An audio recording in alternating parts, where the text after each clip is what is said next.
전능하사 전지를 만드신 하나님 아버지를 내가 믿사오며 그 외아들 우리 주 예수 그리스도를 믿사오니 이는 성령으로 잉태하사 동정녀 마리아에게 나시고 본디오 빌라도에게 고난을 받으사 십자가에 못 박혀 죽으시고 장사한 지 사흘 만에 죽은 자 가운데서 다시 살아나시며 하늘에 오르사 전능하신 하나님 우편에 앉아 계시다가 저희로서 산 자와 죽은 자를 심판하러 오시리라. 성령을 믿사오며 거룩한 공회와 성도가 서로 교통하는 것과 죄를 사하여 주시는 것과 몸이 다시 사는 것과 영원히 사는 것을 믿사옵나이다. 아멘. 찬송가 540장입니다. 540장, 옛날 찬송 219장, 주의 음성을 내가 들으니 사랑한다는 말일세. 540장입니다. 주의 음성을 내가 들으니 사랑한다 말일세. 믿는 마음으로 주께 가오니 나를 영접하소서. 내가 매일 십자가 앞에 더 가까이 가오니 곳에 조에 흘린 법의 피로서 나를 정케 하소서.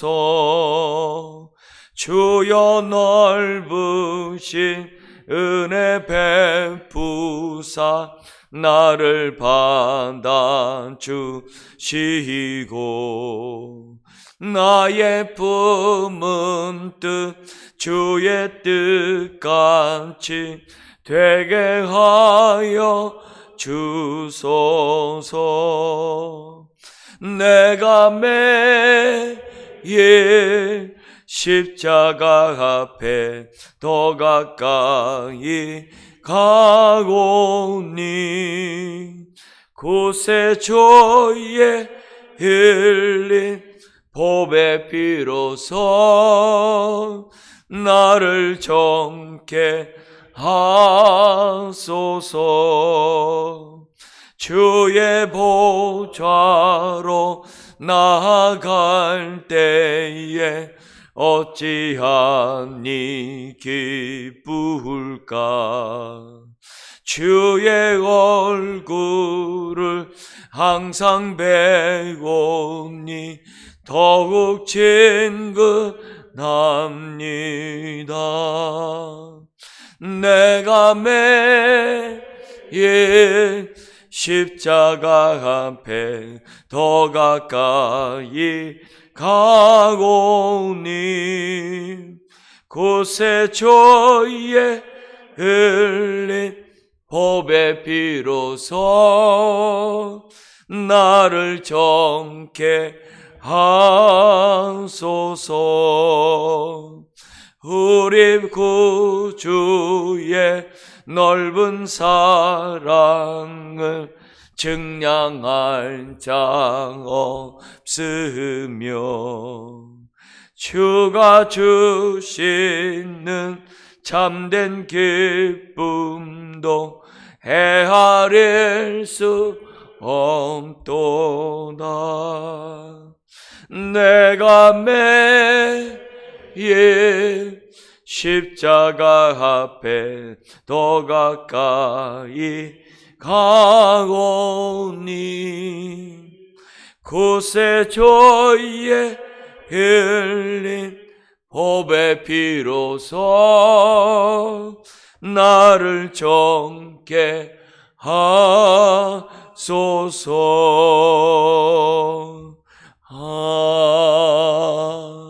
아멘. 하나님 말씀 창세기 11장 27절에서 12장 3절 말씀입니다. 11장 27절부터 우리 한 절씩 교도하도록 하겠습니다. 데라의 족보는 이러하니라. 데라는 아브라함과 나홀과 하란을 낳고 하란은 롯을 낳았으며 하란은 그 아비 데라보다 먼저 고향 갈대아인의 우르에서 죽었더라. 아브라함과 나홀이 장가 들었으니 아브라함의 아내의 이름은 사레이며 나홀의 아내의 이름은 밀가니 하란의 딸이요 하란은 밀가의 아버지이며 또 이스가의 아버지더라. 사레는 임신하지 못함으로 자식이 없었더라. 데라가 그 아들 아브라함과 하란의 아들인 그의 손자 롯과 그의 며느리 아브라함의 아내 사레를 데리고 갈대아인의 우르를 떠나 가나안 땅으로 가고자 하더니 하란에 이르러 거기 거류하였으며 데라는 나이가 205세가 되어 하란에서 죽었더라. 여호와께서 아브라함에게 이르시되 너는 너희 고향과 친척과 아버지의 집을 떠나 내가 내게 보여줄 땅으로 가라. 내가 너로 큰 민족을 이루고 내게 복을 주어 내 이름을 창대하게 하리니 너는 복이 될지라. 같이요. 너를 축복하는 자에게는 내가 복을 내리고 너를 저주하는 자에게는 내가 저주하리니 땅의 모든 족속이 너로 말미암아 복을 얻을 것이라 하신지라. 아멘. 아브라함의 이 부름의 역사가 오늘 이 본문에 나오게 됩니다. 그래서 믿음의 여정은 다 이 부르심의 에서부터 시작된다는 사실을 우리는 잘 알고 있습니다. 인생의 여정이 있듯이 믿음의 여정이 있습니다.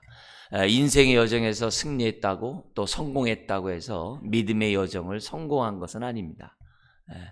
때로는 인생의 여정이 세상이 볼 때 초라하고 부족하고 또 오늘 이 아브라함의 가족처럼 자녀를 잉태하지 못하는 그런 삶이 있다 할지라도 하나님의 부르심에 성공할 수 있어요. 그래서 우리가 길고 짧은 건 대보면 안다는 것처럼 사실 우리가 하나님 앞에서 누가 정말 성공한 자이고 누가 복된 인생인가, 세상에 그 당시에 니므롯이 있었다 그랬어요. 가장 용사이고 정말 여러 어떻게 보면 사람들을 이렇게 국가를 부강하게 만들었던 니므롯이 있었어요.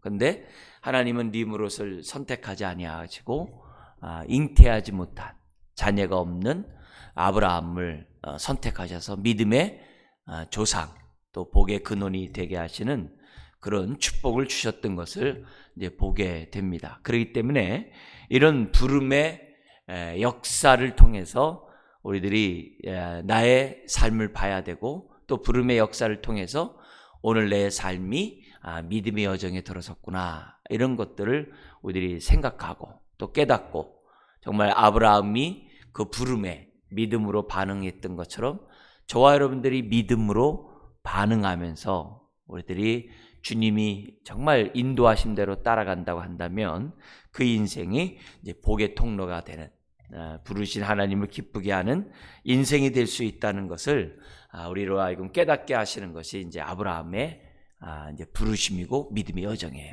그래서 아브라함에 관한 말씀이 참 많죠.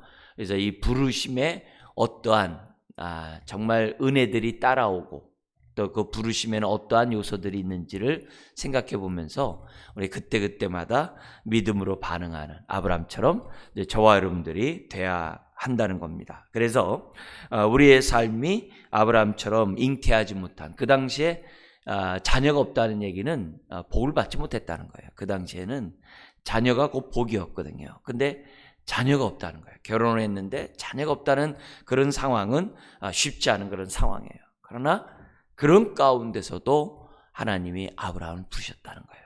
그래서 세상 기준으로 자식이 없고 세상 기준으로 나는 어떤 것이 충족되지 못했기 때문에 나는 뭔가 잘못된 거 아니냐 그러지 말라는 거죠. 성경의 역사를 보면은 항상 이렇게 불임의 그런 상황에서 부름받은 사람들이 많죠. 여러분 사무엘의 이 부모 또 엄마도 어머니도 잉태하지 못한 상황이었다는 거 잘 알잖아요. 그죠? 근데 그런 가운데서 하나님이 사무엘을 부르시거든요. 어떻게 그럴 수 있냐 이거죠. 그렇다는 거예요. 심지어는 세례 요한도 마찬가지잖아요. 하나님을 경외하고 그렇게 의로운 자가 없음에도 불구하고 하나님은 세례 요한의 부모를 부르셨거든요. 그리고 세례 요한을 정말 이 땅에 또다시 부르시는 그런 상황이 성경에 나와 있습니다. 그래서 길고 짧은 것은 다 대봐야 돼요. 그래서 하나님의 그런 부르심 속에 내가 있다. 특히 믿는 사람들은 내가 있다. 그걸 우리들이 생각하면서 신앙생활을 해야 돼요. 이 니므롯을 세상 기준이면 니므롯을 선택해야죠. 근데 하나님의 선택의 기준은 세상의 기준이 아니에요. 하나님의 뜻 가운데 부르신다는 것을 기억하고 중요한 것은 뭐냐면 믿음으로 순종할 그런 태도가 있는 사람들을 이제 부른다는 거죠. 물론 그것도 은혜예요. 그렇지만은 그렇게 하나님의 정말 어떻게 그런 일이 있는가? 근데도 그런 상황에서도 정말 이렇게 믿음으로 기꺼이 순종할 수 있는 그런 사람을 부르신다는 거예요. 그래서 예수님이 12제자를 부르실 때도 보면은 주님이 따라오라 했을 때 어떻게 돼요? 즉시 곧 주님을 따랐더라. 그런 자세. 그게 이제 굉장히 이제 중요한 우리들이 가져야 될 그런 자세인 거죠. 그래서 물론 하나님의 은혜고 다 그렇지만은 그런 것이 있다는 것을 오늘 저와 여러분들이 좀 생각해 보셨으면 좋겠습니다. 그 당시에 이게 지금 뭐냐면 셈의 족보 가운데 이 아브라함의 그 부모에 대한 이제 가문이겠죠. 그 가족의 그런 족보, 데라의 족보가 11장 27절에 나오게 됩니다. 세 아들이 있었고 그 세 아들 가운데 여러분도 잘 아는 롯도 나와요. 그죠?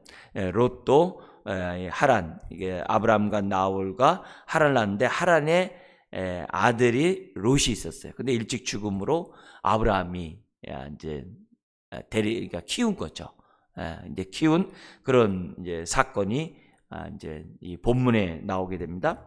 아브라함의 아내 사레는 어디서 왔는지는 잘 모릅니다. 그런데 여기 보면은 아브라함과 라울이 있는데 나홀이 장가를 들었는데 그 장가든 그 아내가 누구냐면은 밀가라고 돼 있어요. 29절에. 근데 누구냐면 하란의 딸이에요. 우리에서 보면은 이렇게 가족끼리 결혼하는 게 오늘날에는 여러 가지 이제 유전적인 그러한 모습에서 이제 하지를 않습니다. 근데 옛날에서는 뭐냐면 우리나라만 해도 왕족끼리는 왕족끼리 결혼하거든요. 근데 그건 우리나라만이 아니라 다 세계 인류 역사에 보면은 그렇게 자기네들끼리 이렇게 결혼하고 하는 그런 게 있었어요. 근데 그런 얘기는 이미 오랜 전통 속에서 이루어지는 거거든요. 지금 이런 속에서 사라를 갖다가 어떤 또 학자들은 이 데라의 딸이 아니었느냐 이렇게 얘기도 하는 그런 얘기하는 사람도 있어요. 어디서 왔는지는 하여튼 모릅니다만 이 사라를 통해서 이제 나중에 이제 이삭이 또 이스마엘이 이제 태어나는 그런 역사가 나옵니다. 그러니까 이런 모습은 창세기의 아담과 하와의 그 모습 속에서 그 이제 가인과 아벨 이렇게 성경에 나와 있습니다만 가인이 아벨을 죽인 다음에 두려워하는 것 중에 하나가 사람들이 나를 죽일까 한다. 그러면 그 사람들은 어디서 나왔냐라고 얘기했을 때 이런 규절을 가지고 우리들이 이제 해석을 해요. 그래서 성경에서 어떤 특정한 이름만 나오지 다 나오질 않거든요. 왜냐면 누구를 낳고 자식을 낳았더라. 그렇게 돼 있잖아요. 그죠? 여기 셈의 족보 11장 10절 이하에서도 보면은 거기 보면 셈의 족보는 이러하니라 하면서 셈이 아르바삭을 낳았고 아르바삭을 낳은 후에 500년을 지내며 자녀를 낳았으며 이렇게 돼 있다고. 자녀를 낳았으며 다 기록하지를 않아요. 그렇기 때문에 지금 우리나라에서도 100년만 지나도 이게 벌써 이 부부가 우리나라만 해도 불과 얼마 전만 해도 거의 100명 되는 건 아무것도 아니에요. 네. 저희 세대만 해도 그 100명 되는 건 아무것도 아니에요. 그러니까 어마어마한 거죠. 그러니까 야곱이 그러니까 이삭에 의해서 이제 야곱과 에서가 이렇게 태어나게 되는데, 에서가 12방백을 이루었을 때 야곱은 12아들밖에 못 낳았어요. 방백을 이뤘다는 얘기는 굉장히 큰 감을 이뤘다는 거예요. 근데 야곱은 뭐냐면 기껏해야 12명밖에 못 낳았어요. 벌써 이 성경에 보면은 이게 어마어마한 그런 모습들이 이제 성경에 이제 등장하는 거 봅니다. 그러니까 우리들이 이제, 그런데 왜냐면 성경은 그런 족보를 얘기하지만 그런 구속사적인 의미에서 하나님의 구원의 역사가 어떻게 이루어지는지를 보여주기 위해서 아주 필요한 것만 해놨지 일일이 미주알 고주알 다 안 해놨다는 거예요. 그걸 우리들이 생각하면서 우리는 이 성경을 보면서 뭘 보아야 되느냐, 하나님의 지금 부르심에 대해서 우리가 보자는 거죠. 그리고 이 경건한 자녀를 위해서 이렇게 정말 족보 가운데 아브라함을 부르셨다는 것을 우리 생각하면서 하나님의 부르심에는 때가 됨에 약속에 따라서 하나님이 정말 세상의 기준이 아니라 아브라함같이 자녀가 없는 상황에서도 부르셨다. 그걸 우리들이 부르심에 대한 그 원리들을 우리가 꼭 기억하는 것이 굉장히 중요하다는 거죠. 그래서 저와 여러분들도 어떻게 해야 돼요? 이미 창세전에, 신약에서는 그러죠. 창세전에 택하시고 때가 되매 부르시고 부르신 자를 의롭다 하시고, 그렇게 성경이 되어 있잖아요. 로마서 8장에. 그러니까 때가 되매 저와 여러분도 부르신 거예요. 그래서 이 부르심이 믿음의 여정을 살아가는 저와 여러분들에게는 반드시 있어야 돼요. 부르심이 없으면 안 돼요. 자, 그래서 부르심에 대한 이 특징을 우리가 좀 더 우리가 살펴보면은 항상 이 부르심은 인격적이고 개별적이에요. 그걸 우리가 잊어서는 안 돼요. 인격적이시면서 개별적이다 이게요. 그래서 여기 보면은 하나님이 12장 1절 3절에 보면은 여호와께서 아브라함에게 이르시되 너는 너희의 고향과 친척과 아버지의 집을 떠나 내가 내게 보여줄 땅으로 가라. 이 하나님의 이 부르심에 하나님의 이제 말씀으로 부르시는데 어떻게 부르냐면 인격적으로 개별적으로 부른다는 거예요. 요 부분을 간과하면 안 돼요. 요걸 간과했을 때 어떤 일이 있냐면 유럽 같은 데 보면은 왕이 예수님을 믿으면 그 민족이 다 믿어요. 그러면 사람들이 어떻게 돼요? 신앙생활을 하는데 종교적으로 할 수 있는 경향이 많을 수밖에 없어요. 근데 이 부르심에 하나님의 구원이 포함되어 있는 거 아니에요? 하나님의 구원인데 그 구원을 갖다 이렇게 집단적으로 하나님이 이렇게 구원하냐? 그렇지 않아요. 하나님의 구원을 보면은 항상 개개인으로 인격적으로 부르셔서 그 사람에게 구원을 베푸시고 또 언약의 축복의 통로로 삼으신다는 것이 성경의 가르침이에요. 그래서 저나 여러분들도 마찬가지예요.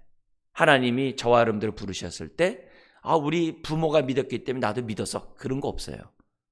내 친한 친구가 믿어서 나도 이렇게 믿었어 이런 게 아니라 다 저와 여러분들은 개별적으로 인격적으로 우리 하나님이 다 부르셨다는 거예요. 심지어는 요한복음 10장에서는 예수님이 뭐라고 그래요? 각각의 이름을 부르셨다 그러셨어요. 각각의 이름을. 그냥 전체 이렇게 한 게 아니라 아무개야 했을 때 그냥 사람들아 이렇게 한 게 아니라 여러분의 이름을 우리 하나님께서 다 부르시고 각각의 이름을 부르셔서 하나님의 자녀를 삼았다라고 요한복음 10장에 얘기하고 있거든요. 그러니까 우리들이 이 부르심에서 인격적이고 개별적이라는 이 사실을 우리가 정말 반드시 알고 있어야 돼요. 그래야 우리가 하나님 앞에서 어떻게 생각해요? 웬 은혜인가? 웬 축복인가? 나 같은 자를 부르시다니. 지금 또 뭐예요? 아브라함과 사례 입장에서는 그 당시에 어떻게 돼요? 데라의 큰 근심이거든요. 왜냐하면 자손이 이어가지 않으니까. 자손이 이어가지 않으니까 얼마나 큰 근심이에요. 그렇지만 그런 가운데서도 하나님이 저와 여러분들을 부르셔서 하나님이 구원을 베푸시고 복을 줬다는 거예요. 근데 이 복이 갈라디아서 3장 8절 이하에서는 아브라함의 그 복이 물질적인 것으로 해석을 안 해요. 바울이 뭘로 해석하냐면 믿음으로 의롭다함 받은 것을 복으로 해석을 해요.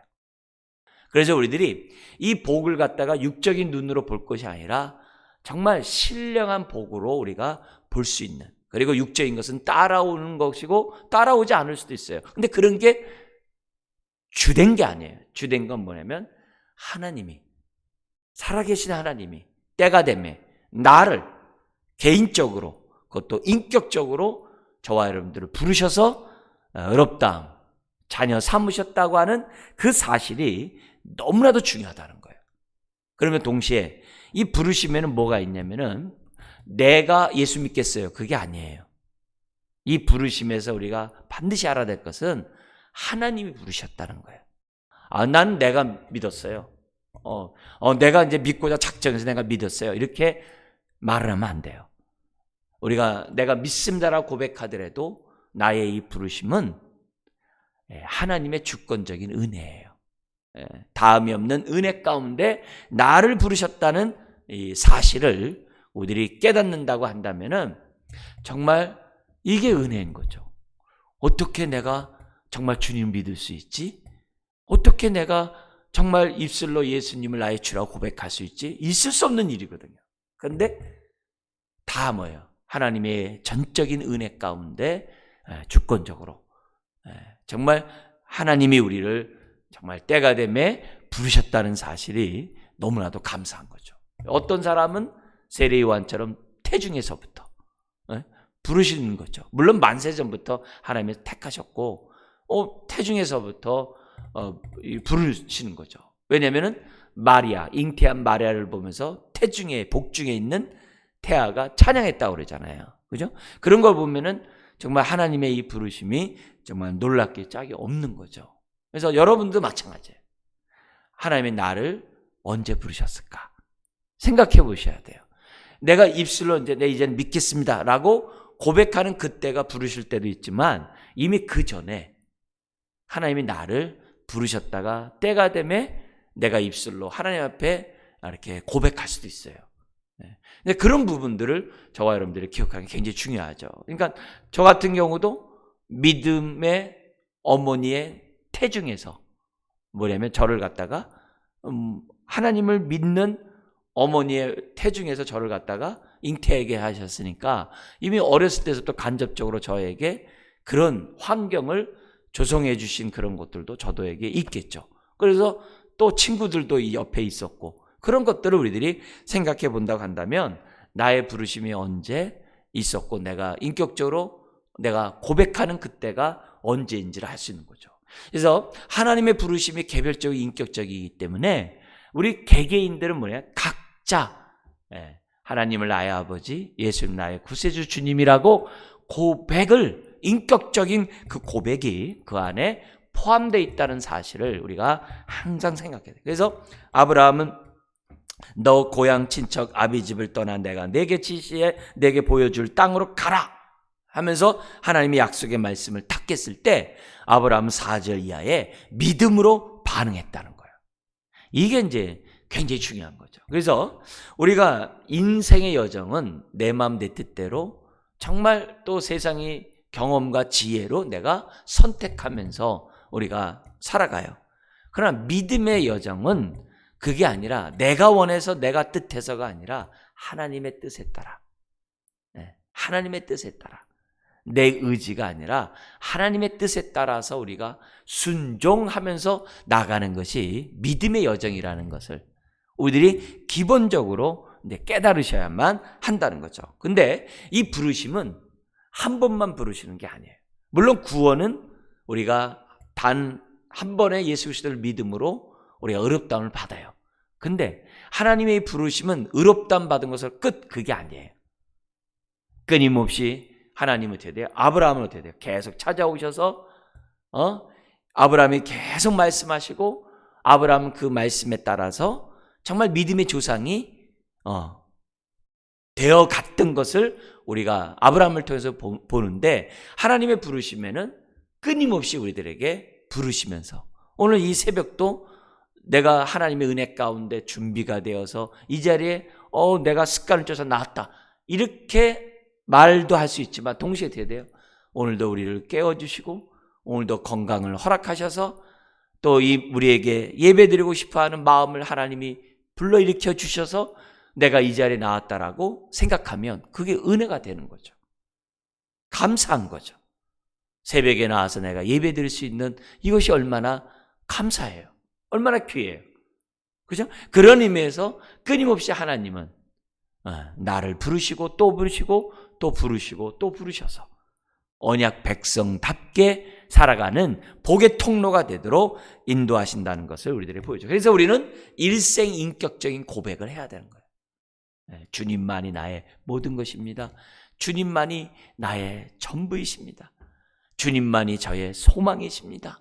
이러면서 정말 주님만이 나의 찬양이요 기쁨입니다. 이런 고백을 끊임없이 하면서 우리가 어떻게 돼요? 복의, 언약의, 축복의 통로가 돼야 돼요. 사람들도 그러잖아요. 인생 여정에서 그 고백들을 서로 얼마나 많이 해요. 얼마나 많이 해요. 연인들 보세요. 고백 뭐 한 번만 합니까? 얼마나 많이 합니까? 부모 자식 간에 보세요. 얼마나 많이 해요. 마찬가지예요. 그런 하나님의 그러한 부르심이 끊임없이 있기 때문에 우리들은 뭐예요? 그 속에서 인격적으로 우리가 고백하며 살아야 되는 거죠. 그래서 우리가 이 여러모로 하나님의 인도하심을 보면 놀랍게 짝이 없어요. 자, 근데 이 부르심에는 뭐가 있냐면요, 구원이 포함되어 있을 뿐만이 아니라 하나님의 복이 포함되어 있어요. 그 복이 2절부터 3절이에요. 7가지가 있는데 이거 완벽한 복인 거죠. 이 7가지 복을 우리가 헤아려 보고 이 7가지 복이 아브라함의 삶 속에 그대로 응하거든요. 근데 이 삶은 오늘 동일하게 저와 여러분도 부름받은 저와 여러분들에게도 동일한 복이에요. 그래서 우리 2절 3절에 나와 있는 내용을 보면 이렇게 돼요. 내가 너로 큰 민족을 이룬대요. 이게 큰 복이죠. 아니 지금 잉태하지 못한데 무슨 큰 복을 이루어요? 근데 하나님이 복을 주겠다는 거죠. 그리고 자기 생전에 그렇게 많은 자식 낳았어요? 그렇게 많이 자식 낳지 않았어요. 근데 아브라함은 뭐예요? 믿음의 눈으로 큰 민족을 이룰 것을, 이스라엘 민족이 여기에 이제 1차적이죠. 이스라엘 민족을 이룰 것을 하나님이 미리 내다보신 거죠. 근데 이 성경의 신약에 들어와서는 그게 이스라엘 민족이 아니라 이방인의 조상까지 되는 큰 민족이죠. 그죠? 이방인의 아비까지 되는, 조상이 되는, 그게 로마서 4장에 나오잖아요. 그런 아비가 되는 그런 영육 간의 복을 누리게 된 거죠. 큰 민족을 누리는 거죠. 두 번째가 뭐냐면은 내게 복을 주어, 이렇게 돼 있어요. 하나님이 내게 복을 주어. 그러니까 하나님이 우리를 부르실 때에는 우리가 그냥 아무 생각 없이 우리를 부르시는 것이 아니라 그 부르심에는 뭐가 있다는 거예요? 복이 포함되어 있다는 사실을 우리는 기억해야 돼요. 복 주기 위해서 부르신 거란 거예요. 나에게 화가 되게 하고 나에게 손해가 되게 하고 어려움을 주고 그런 거는 지엽적인 거예요. 복 주기 위해서 부르셨다는 것을 알아야 돼요. 세 번째는 뭐냐면은 내 이름을 창대케 하리라.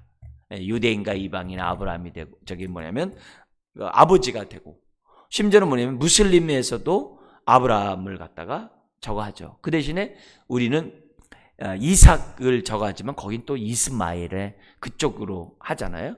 아브라함은 어쨌든 전 세계에서 어쨌든 존중받는 이름이 되죠. 그 다음에 네 번째는 복의 근원이 되리라. 그래서 아브라함의 약속을 믿는 모든 사람들은 그 복을 저와 여러분들이 다 누릴 수 있는 사람이 되는 거예요. 다섯 번째는 너를 축복하는 자를 내가 복을 내리고, 여섯 번째 너를 저주하는 자를 내가 저주하리라. 그러니까 저와 여러분들이 세상 사람들에게 축복의 통로이기 때문에 우리가 전하는 이 메시지를 갖다가 메시지를 통해서 부르잖아요, 상대방. 그걸 받아들이는 것은 복이지만 거절하는 것은 저주가 된다는 것을 얘기하는 거예요. 그래서 마지막 7번째가 땅의 모든 족속이 너로 인하여 복을 얻을 것이라. 이렇게. 그러니까 7가지 얘기하면서 하나님의 그러한 부르심에는 이런 복들이 포함되어 있다는 것을 우리들에게 가르쳐주고 있습니다. 한 가지만 더 얘기하고 마치겠는데요. 동시에 신약에서 우리 하나님 뭐라고 그랬냐면 하나님의 부르심에는 후회함이 없다 그랬어요.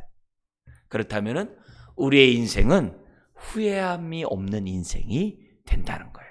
이런 은혜들을 우리들이 깨달으면서 우리 앞으로 지금 이제 아브라함의 믿음의 여정을 따라갈 텐데 그 믿음의 여정 속에서 하나님의 주신 복을 우리가 헤아리고 누리고 나눠주는 저와 여러분들이 되시길 주의 이름으로 축원합니다. 기도하겠습니다. 하나님 아버지, 만세전에 택하시고 우리를 때가 되매 인격적으로 개별적으로 불러주시니 감사합니다. 전적인 주의 주권적인 은혜로 우리를 불러주심에 감사합니다. 아버지 하나님, 일생 주님만 따라가는 아브라함처럼 정말 믿음으로 순종하는 인생들 되게 하여 주옵소서. 그래서 아브라함이 복의 통로가 되었듯이 우리 또한 통로가 되는 주의 자녀들 되게 하여 주옵소서. 주여, 우리가 인생의 니무롯이 아닐지라도 하나님은 신실한 정말 아브라함을 선택하셔서 하나님의 뜻을 이루어 갔던 것을 봅니다. 주여, 우리의 인생이 세상에서 이름을 내기보다 하나님의 뜻을 이루어가는 인생 되게 하여 주옵소서. 아브라함을 통해 주시는 하나님의 그러한 믿음의 여정의 말씀들을 우리가 들을 길을 허락하시고 우리가 마음에 새길 수 있는 은혜들을 허락하여 주옵소서. 주님, 모든 것 주님의 은혜임을 고백하며 예수님의 이름으로 기도드리옵나이다. 아멘. 네, 주어진 말씀 놓고 기도하시고요. 화요일입니다.